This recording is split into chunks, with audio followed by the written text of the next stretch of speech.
नमस्कार दोस्तों, स्वागत है आपका स्टडी फॉर सिविल सर्विसेज में। वीडियो को पूरा देखिए। कोई भी आपका फीडबैक है, कोई सजेशन है, तुरंत वीडियो में कमेंट करके जरूर बताइए। अच्छा लगे तो वीडियो लाइक जरूर कर लीजिए और ऐसे वीडियो लगातार फ्री में पाने के लिए चैनल को तुरंत सब्सक्राइब कर लीजिए और बेल आइकन को जरूर टैप कर लीजिए ताकि आगे भी सारे वीडियो आपको मिलते रहे। यूट्यूब में फॉलो करते हैं तो प्लीज ये वाला फ्री टेलीग्राम चैनल जरूर ज्वाइन कर लीजिएगा। सारे नोटिफिकेशन, सारे अपडेट यहीं पे आते हैं, ध्यान रखिएगा। स्टडी फॉर सिविल सर्विसेज का कोई भी पेड ग्रुप अगर आपको ज्वाइन करना है तो सिर्फ 85648050969065306089786445 यही नंबर है हमारे, सिर्फ जहां पे कॉल या व्हाट्सएप कर सकते हैं। इंस्टाग्राम पे हमारा पेज जरूर फॉलो कर लीजिएगा, studyforcivil.services है। ट्विटर पे हमको जरूर फॉलो कर लीजिएगा, @studyforcivils है। Hey friends, welcome to study for civil services. इस वीडियो में हम डिस्कस करेंगे यूपीपीसीएस मेंस 2022 के लिए मॉडल आंसर्स को, जो कि बाइलिंगुअल हैं। इसको स्टार्ट करने से पहले मैं आपको बताना चाहूँगी कि आप यूपीपीसीएस 2023 के लिए आरओ, एआरओ, बीईओ जैसे सभी एग्जाम्स के लिए आप स्टडी फॉर सिविल सर्विसेज के पेड कोर्सेज को ज्वाइन कर सकते हैं। यदि आप पेड कोर्सेज नहीं ज्वाइन कर पा रहे हैं तो आप फ्री इनिशिएटिव्स का भी लाभ उठा सकते हैं। ये गिवन नंबर्स पर आप कांटेक्ट कर पेड कोर्सेज के बारे में इंफॉर्मेशन ले सकते हैं। तो आइए हम स्टार्ट करते हैं। देखिए, आपने रिसेंटली न्यूज़ सुनी होगी कि जम्मू कश्मीर में G20 की मीटिंग रखने की बात की गई है। तो उसी से संबंधित ये प्रश्न है कि हमें इम्पोर्टेंस को एनालाइज करना है। G20 की मीटिंग अगर जम्मू कश्मीर में होगी 2023 में, ठीक है, तो इसकी क्या इंपॉर्टेंस होगी, इसको एनालाइज करना है। जब क्वेश्चन में एनालाइज की बात आती है तो आपको पॉजिटिव और नेगेटिव दोनों ही पॉइंट्स देने होंगे, राइट। नॉर्मल डिस्कस पूछ रहे हैं तो आपको बस नॉर्मल डिस्कस करना है, उसमें पॉजिटिव नेगेटिव जैसी चीज़ें नहीं होती। लेकिन एनालाइज की बात आएगी तो आपको करना होगा। हम इसमें इंट्रोडक्शन में क्या बताएंगे? हम इंट्रोडक्शन में बताएंगे कि यूनियन टेरिटरी जो जम्मू कश्मीर की है वो G20 समिट को की एक मीटिंग को होस्ट करेगी, पूरी समिट को नहीं। और ये जो है, ये G20 बेसिकली है क्या? ये इन्फ्लुएंशियल ग्रुपिंग है देश की विश्व की जो टॉप 20 मेजर इकोनॉमीज़ हैं उनका एक ग्रुप है, राइट। अब इसकी इम्पोर्टेंस क्या है, क्या इम्पोर्टेंस होगी? देखिए, आपको पता है 2019 के बाद से जम्मू कश्मीर को एक यूटी का दर्जा दे दिया गया है और वहाँ पर पीस को बहाल करने के काफ़ी ज़्यादा प्रयास किए जा रहे हैं। यदि एक समिट होती है G20 जैसी बड़ी समिट वहाँ पर की जाती है, वहाँ की एक मीटिंग ऑर्गेनाइज की जाती है, तो वहाँ पर शांति बहाल करने का जो प्रयास किया जा रहा है उसको और तेज़ किया जा सकेगा। वहाँ पर इन्वेस्टमेंट को बढ़ावा दिया जा सकेगा। उसके बाद टूरिज्म को प्रमोट किया जा सकेगा, साथ में एम्प्लॉयमेंट जनरेशन होगा। और जो पाकिस्तान का एक प्रोपेगेंडा रहता है कि जम्मू कश्मीर में उनका हक जो वो दर्शाते हैं, उस प्रोपेगेंडा पर भी एक वार किया जा सकेगा। लेकिन इतना आसान भी नहीं है कि हम कोई अपनी G20 जैसे ग्रुपिंग की एक मीटिंग जम्मू कश्मीर में कंडक्ट करवा दें। बहुत सारे चैलेंजेस हैं। सबसे बड़ा चैलेंज क्या आता है हमारे सामने? रिसेंटली आपने देखा होगा कि 22 लोगों की टारगेटेड किलिंग की गई थी।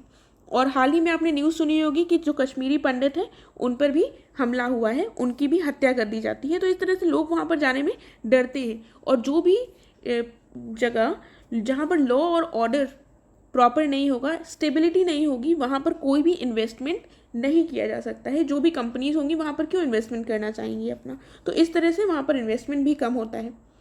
जो मीडिया स्क्रूटनी है वो ज़्यादा बढ़ जाती है।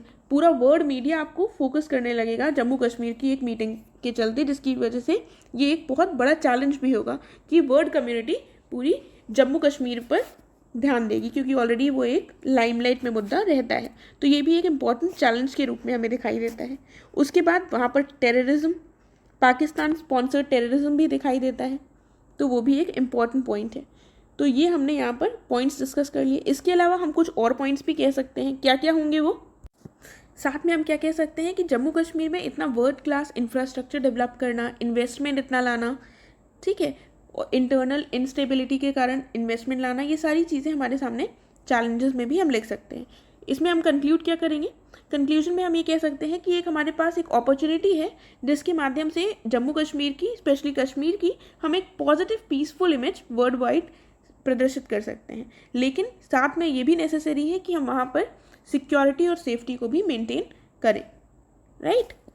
तो ये चैलेंज था और ये हमने इसका इस तरह से हम इसको कंक्लूड कर सकते हैं।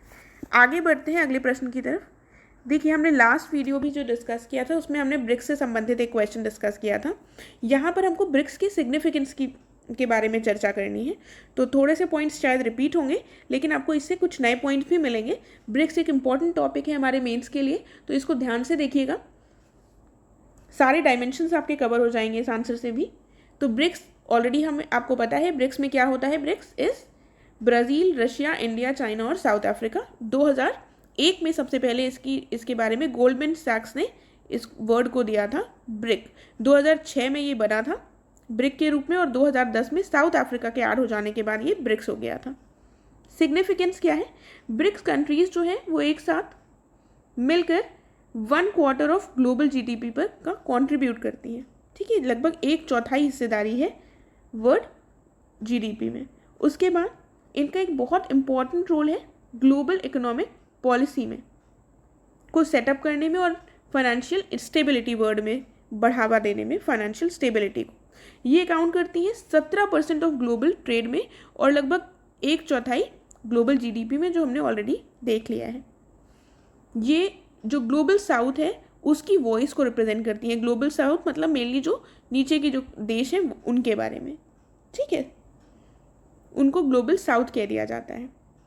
जैसे ब्राज़ील हो गया, रशिया नहीं है लेकिन इंडिया हो गया, साउथ अफ्रीका हो गया, तो और चाइना भी इंडिया का नेबरिंग है, तो इस तरह से इसको ग्लोबल साउथ बोल दिया जाता है क्योंकि ये साउथ वाली कंट्रीज भी इसमें इंक्लूडेड है। न्यू डेवलपमेंट बैंक जो फोर्टलिज्म समिट में इस्टेब्लिश हुआ था, ब्रिक्स का एक महत्वपूर्ण अचीवमेंट है। इसको हम बढ़ावा दे सकते हैं। साथ ही ब्रिक्स के माध्यम से हम मल्टीलेटरलिज्म को सपोर्ट करते हैं, जो प्रोटेक्शनिज्म की पॉलिसी है उसके अगेंस्ट। ठीक है, देन ये जो ब्रिक्स है ये यूएन सिस्टम में रिफॉर्म की भी बात करता है और WTO और जो IMF जैसे ऑर्गेनाइजेशंस हैं इनमें भी रिफॉर्म के फेवर में है। ठीक है, फिर क्या पॉइंट है?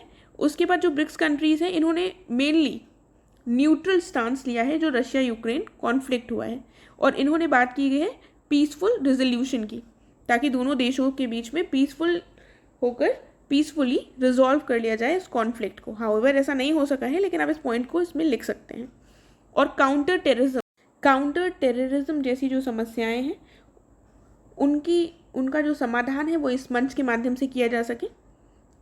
ठीक है, और पाकिस्तान स्पॉन्सर्ड टेररिज्म जो है उसके अगेंस्ट भी आवाज़ ऐसे मंच से उठाई जा सकती है। हालांकि ये प्रैक्टिकल नहीं है क्योंकि उसमें चाइना है, पाकिस्तान का एक बहुत ही मजबूत एलाई, लेकिन ये पॉइंट्स हम ऐसे आंसर में लिख सकते हैं। चैलेंजेस क्या हैं? चैलेंज में आ जाएगा एक इम्पॉर्टेंट चैलेंज तो है चाइना और पाक का नेक्सस। ठीक है, यहाँ पर देखते हैं सबसे पहले पॉइंट में क्या लिखा हुआ है, लैक ऑफ इंस्टीट्यूशनल मैकेनिज्म। कोई संस्थागत तंत्र नहीं है, इसका अभाव देखने को मिलता है। इसके पास कोई परमानेंट सेक्रेटेरिएट नहीं है, जो दर्शाता है कि ब्रिक्स उतना मजबूत संगठन नहीं है। हाउएवर वो है बट स्टिल। और चाइना, पाक, रशिया इन तीनों का नेक्सस बनता जा रहा है, जो इंडिया के लिए काफ़ी ज़्यादा हानिकारक साबित हो सकता है। रशियन यूक्रेन क्राइसिस, अब इसने भी इंडिया के सामने काफ़ी ज़्यादा चुनौतीपूर्ण स्थिति उत्पन्न की है कि रशिया का साथ दें या यूक्रेन का साथ दें। तो इंडिया ने कई बार हमने देखा कि यूएन में भी जब वोटिंग हुई तो एब्सटेन किया है और अपना एक न्यूट्रल स्टांस प्रेजेंट करने की कोशिश की है। चेंजिंग जियोपॉलिटिकल एनवायरनमेंट भी ब्रिक्स के समक्ष एक चैलेंज के रूप में हमें दिखाई पड़ता है। तो ये इंपॉर्टेंट है। वे फॉरवर्ड में हम क्या लिख सकते हैं, इस मंच का हम ऐसे उपयोग करें कि अपने नेशनल इंटरेस्ट को बढ़ावा दे सकें और साथ में एक वर्ल्ड ऑर्डर में एक ग्लोबल स्टेबिलिटी को भी बढ़ावा दे सकें। म्यूचुअल ट्रस्ट को बढ़ावा दें, हम इकोनॉमिक कोऑपरेशन को बढ़ाएं, जो भी बायलेटरल इश्यूज हैं उनको रिजॉल्व करें। तो ये पॉइंट हमारा ऐसे करके वे फॉरवर्ड में लिखा जा सकता है। देखिए, वैसे चाइना जैसे जो देश हैं वो बायलेटरल इश्यूज को रिजॉल्व करने में नहीं मानते हैं, उनकी जो पॉलिसीज़ हैं वो ऐसी नहीं दिखाई पड़ती हैं कि वो रिजॉल्व करने का प्रयास करें। लेकिन हम ब्रिक्स जैसे इंस्टीट्यूशन का एग्जाम्पल देंगे, उसके बारे में डिस्क्राइब करेंगे, तो हमें ये लिखना होगा। ठीक है, एक बैलेंस्ड अप्रोच में हमें आंसर देना है और कंक्लूड करना है, तो ऐसे हम कंक्लूड कर सकते हैं। फिर आता है तालिबान। आपको पता है रिसेंटली तालिबान के रूल को 1 वर्ष कंप्लीट हो गया है अफगानिस्तान में। तो अब यहाँ पर क्वेश्चन पूछा गया है, इससे संबंधित लास्ट मेंस में भी एक क्वेश्चन आया था। कहा गया है हमें एग्जामिन करना है इंडिया का एंगेजमेंट विद तालिबान इन अफगानिस्तान। तो इंडिया ने रिसेंटली रीओपन करी है अपनी एम्बेसी काबुल में, और तालिबान ने 1 साल कंप्लीट कर लिया है, ये भी यहीं पर मेंशन्ड है। अब बात की गई है कि इंडिया का एंगेजमेंट को एग्जामिन करना है, तो इंडिया शुड एंगेज, इंडिया को एंगेज करना चाहिए। इसके फेवर में हम क्या पॉइंट्स देंगे कि नेशनल सिक्योरिटी इंटरेस्ट है हमारे। क्या इंटरेस्ट है? इंडिया के पास चांस है कि वो अपने जो भी कंसर्न्स हैं वहाँ उसके बारे में तालिबान से डायरेक्टली डिस्कस कर सके। इंडिया ने काफ़ी ज़्यादा इन्वेस्ट कर रखा है वहाँ पर, ठीक है, इंडिया के प्रोजेक्ट्स चलते हैं, प्रोजेक्ट्स वहाँ पर बन रहे हैं। इंडिया ने जो काबुल में जो भी इंफ्रास्ट्रक्चर डेवलपमेंट हुआ है, काबुल की जो पार्लियामेंट है वहाँ पर भी इन्वेस्ट कर रखा है। तो इसलिए इंडिया के लिए इंपॉर्टेंट हो जाता है कि वो तालिबान से एंगेज करे और अपने हितों का ध्यान रखे। डीहाइफनेट पाकिस्तान, देखिए पाकिस्तान और तालिबान के जो भी संबंध रहे हैं वो काफ़ी गहरे रहे हैं, तो ऐसे समय पर ये हमारे लिए काफ़ी नुकसानदेह हो सकता है कि हम तालिबान से अपने आप को पूर्णतः अलग रखें, ठीक है। और क्या पॉइंट्स हैं? इंडिया के इन्वेस्टमेंट वाले सेक्टर, इन्वेस्टमेंट्स जो भी हैं वो भी स्टेक पर हैं, हम उनकी सुरक्षा तभी कर सकते हैं जब हम तालिबान से संबंध स्टैब्लिश करें। और चाइना के जो इंटरेस्ट हैं वो तालिबान के साथ संबंध बेहतर करने में ही दिखाई दे रहे हैं, और चाइना के रिलेशंस तालिबान से हाल के दिनों में काफ़ी बढ़ते हुए दिख रहे हैं। तो ऐसी कंडीशन में इंडिया के लिए इंपॉर्टेंट हो जाता है कि इंडिया भी अपने रिलेशंस स्टैब्लिश करे, और ये म्यूचुअली बेनिफिशियल भी है।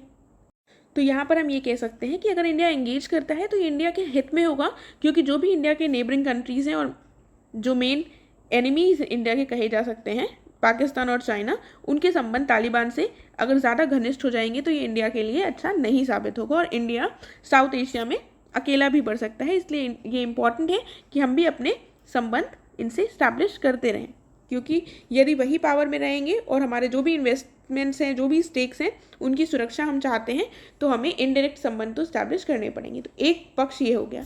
दूसरा पक्ष है कि हमको नहीं एंगेज करना चाहिए तालिबान से। क्यों नहीं करना चाहिए? क्योंकि हमने हमेशा किसको सपोर्ट किया है? एक अफगान लेड, अफगान ओन्ड और अफगान कंट्रोल्ड गवर्नमेंट को, और इसके माध्यम से अगर हम संबंध स्टैब्लिश नहीं करते हैं तो हक्कानी नेटवर्क जैसे जो ऑर्गेनाइजेशंस हैं ये भी हमारे लिए थ्रेट नहीं होंगे, अदरवाइज ये हमारे लिए थ्रेट साबित हो सकते हैं। फिर कहा गया है जो तालिबान की आइडियोलॉजी है ये भी बिल्कुल गलत है, इसलिए भी इंडिया को इनके साथ संबंध स्टैब्लिश नहीं करने चाहिए, क्योंकि विमेन को बहुत ही इल ट्रीटमेंट विमेन का देखने को मिला है। ये सारे पॉइंट्स हमारे नेगेटिव में हो गए। लेकिन वे फॉरवर्ड में हम फिर से एक बैलेंस्ड अप्रोच देंगे। हम कहेंगे कि इंडिया और अफगानिस्तान के काफ़ी ज़्यादा हिस्टोरिक टाइज रहे हैं। ये इंपॉर्टेंट है कि इंडिया एक बैलेंस्ड अप्रोच अपनाए तालिबान की तरफ, और ये ध्यान रखें कि दोनों के ही जो कंसर्न्स हैं उनको ईजिली टैकल किया जा सके, और डिप्लोमेटिक और इकोनॉमिकल टाइज जो हैं उनको इम्प्रूव कर सकें हम, ठीक है। आगे बढ़ते हैं। क्वेश्चन है गिग वर्कर्स पर। गिग वर्कर्स के बारे में बताना है और उनसे रिलेटेड जो भी चैलेंजेस हैं उनको हमें डिस्कस करना है। तो गिग वर्कर्स कौन होते हैं?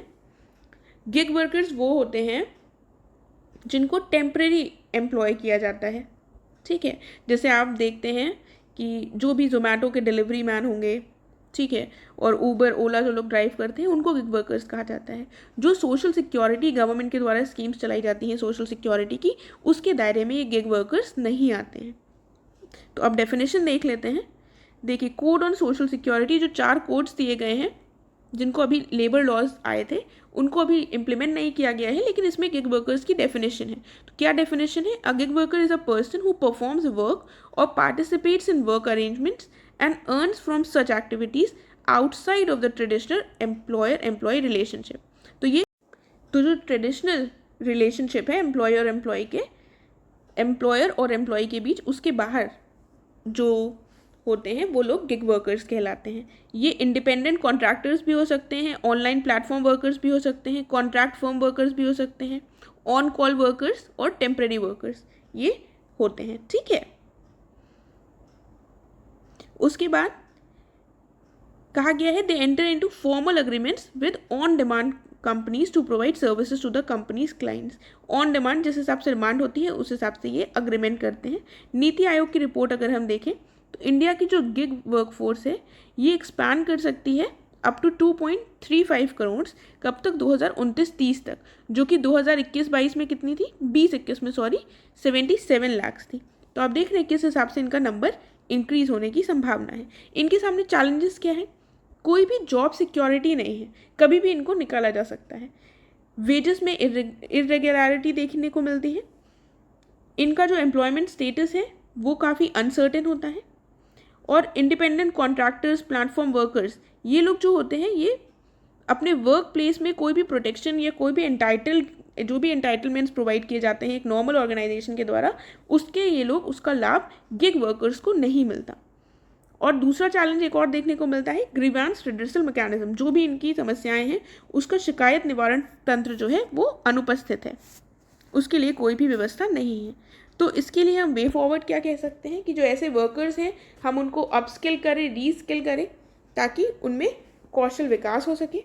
जो भी डिस्प्यूट रिड्रेसल मैकेनिज्म है उसको और स्ट्रॉन्ग करें, कंपनीज़ को प्रेशराइज करें या कंपनीज से कहें कि वो ऐसे वर्कर्स के लिए भी सोशल सिक्योरिटी में कंट्रीब्यूट करें, ताकि उनका जो जीवन है वो उसको सिक्योरिटी प्रोवाइड हो सके। ठीक है। और गवर्नमेंट को भी स्ट्रॉन्गर रेगुलेशंस लाने की ज़रूरत है, ताकि जो गिग वर्कर्स के समस्याएं हैं उनका निदान किया जा सके। तो ये हमारा ये हो गया क्वेश्चन। फिर आता है अग्निपथ स्कीम को आपको एनालाइज करना है।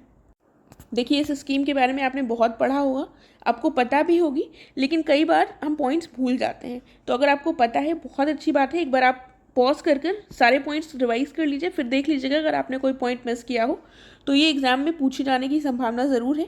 देख लेते हैं क्या स्कीम है।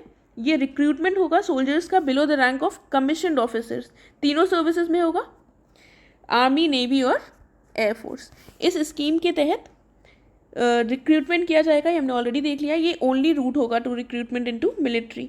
इसके माध्यम से 4 वर्ष के लिए रिक्रूट किया जाएगा और इन लोगों को क्या कहा जाएगा, अग्निवीर्स कहा जाएगा।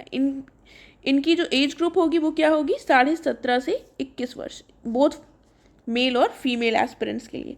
लेकिन जो इस साल योजना लाई गई है उसमें एज ग्रुप को 23 साल कर दिया गया है, क्योंकि ये डिमांड किया जा रहा था कि कोविड के चलते लोगों की जो लोग हैं एलिजिबल उनकी एज बढ़ गई है। उसके बाद इसके बारे में और पॉइंट्स देख लेते हैं। देखिए, पहले तो हम सारे पॉइंट्स डिस्कस कर रहे हैं, स्कीम है क्या। ठीक है, स्कीम के सारे पॉइंट्स बता देंगे, उसके बाद हम इसको एनालाइज करेंगे, इसके पॉजिटिव और नेगेटिव पॉइंट्स। इसके साथ क्या कहा गया है, ये जो रिक्रूट्स होंगे इनको 4 साल के लिए रखा जाएगा, जिसमें 6 महीने की इनको ट्रेनिंग दी जाएगी और 3.5 साल इनको डिप्लॉय किया जाएगा, इनको तैनाती दी जाएगी। इनके रिटायरमेंट के बाद इनके पास अपॉर्चुनिटी होगी कि ये कंटिन्यू कर सके सर्विसेज में, लेकिन कितने % लोग सर्विस में कंटिन्यू कर सकेंगे, 25% लोग। ठीक है। और फिर 4 साल के रिटायरमेंट के बाद इनको कोई पेंशन की सुविधा नहीं दी गई है, इनको एक लंप सम दे दिया जाएगा लगभग 11.71 लाख का at the end of their tenure, जब इनका पूरा कार्यकाल खत्म होगा 4 वर्षों का। ठीक है। तो ये हमने अग्निवीर स्कीम है उसको हमने देख लिया, अग्निपथ स्कीम उसको हमने पूरा डिस्कस कर लिया। अब इसमें पॉजिटिव पॉइंट्स क्या हैं, इसमें नेशनल इंटीग्रेशन होगा। ठीक है। उसके बाद जो भी इंडिविजुअल्स हैं ये military discipline, skill, physical fitness ये सब सीख सकेंगे। मीडियन एज जो है मिलिट्री की वो डिक्रीज हो जाएगी। देखिए, अभी इस समय पर लगभग 32 years of age median age मानी जाती है, लेकिन आगे आने वाले वर्षों में ये घटकर 26 वर्ष हो जाएगी। तो ये एक पॉजिटिव पॉइंट माना जा रहा है। देन मिलिट्री बेटर प्रिपेयर्ड होगी क्योंकि उसमें यंगर लोग ज़्यादा होंगे। डिफेंस एक्सपेंडिचर जो है वो भी हमारा घट सकेगा, क्योंकि काफ़ी ज़्यादा खर्च होता है मिलिट्री पर्सोनल्स पर। अब इसके नेगेटिव पॉइंट्स क्या हैं, देखिए टाइम पीरियड काफ़ी शॉर्ट माना जा रहा है कि 4 साल जो है उसमें आप उनको ट्रेन भी कर देंगे और तैनाती भी दे देंगे, तो ये काफ़ी कम समय है। ट्रेनिंग टाइम काफ़ी कम है। ऐसा कहा जा रहा है कि हम इस तरीके से सोसाइटी को भी मिलिट्रलाइज कर देंगे। मिलिट्राइज करने का मतलब क्या हुआ कि जो लोग बंदूक चलाने या ऐसी कोई भी स्किल लेकर आएंगे वो समाज में भी इसका प्रयोग कर सकते हैं। Lack of independent study of this scheme, देखिए स्कीम में ऐसा कहा गया है कि इसमें कुछ भी, इसको आप एक पायलट प्रोजेक्ट की तरह लाते ताकि आप उसके बाद उसको एनालाइज कर एक लार्ज स्केल पर इम्प्लीमेंट कर सकते थे। यहाँ पर कोई इंडिपेंडेंट स्टडी नहीं की गई है और इसको पूरे देश में एक साथ लागू कर दिया गया है। तो ये इसके कुछ नेगेटिव पॉइंट्स हैं। लेकिन आप वे फॉरवर्ड में क्या कहेंगे, आप इस स्कीम के पक्ष में हो या आप विपक्ष में हो, लेकिन आपको अपना वे फॉरवर्ड में एक बहुत ही बैलेंस्ड आंसर देना होगा और आपको कहना होगा कि अच्छी स्कीम है। आपको ऐसे ही अपने आंसर को एंड करना है, ठीक है। क्योंकि कोई भी चीज़ अगर गवर्नमेंट के द्वारा लाई गई है तो आप अपने आंसर में उसको एकदम कंक्लूजन में स्पेशली एकदम उसको नेगेटिव लाइट में नहीं दिखा सकते। इसमें आपको कहना है कि ये इंश्योर करना चाहिए कि जो भी अग्निवीर्स हैं इनको सोसाइटी में जब वो वापस आए तो उनको सही से एब्जॉर्ब कर लिया जाए, उनके पास जो भी अपॉर्चुनिटीज़ हों एम्प्लॉयमेंट की वो सही से उनको मिल सके। और ये आप ज़रूर कह सकते हैं कि जो बाकी देश हैं जिसमें टूर ऑफ ड्यूटी की जाती है जैसे यूएस वगैरह में, उससे हम लेसन ले सकते हैं और उसमें कोई भी अगर सुधार करने की आवश्यकता हो तो उसको भी लागू कर सकते हैं। साथ ही ये भी कह सकते हैं कि इस चीज़ का भी ध्यान देना चाहिए कि जो रेजिमेंटल ईथोस है आर्मी का वो भी मेंटेन रहे, राइट। तो इस तरह से आप एक पॉजिटिव नोट में उसको अपने आंसर को एंड कर सकते हैं। तो ये हमारा कंप्लीट हो गया है लास्ट आंसर। तो अगर आपको अच्छा लगा है तो प्लीज़ इसको लाइक कीजिएगा और शेयर कीजिएगा। हम मिलेंगे नेक्स्ट वीडियो में। Thank you so much.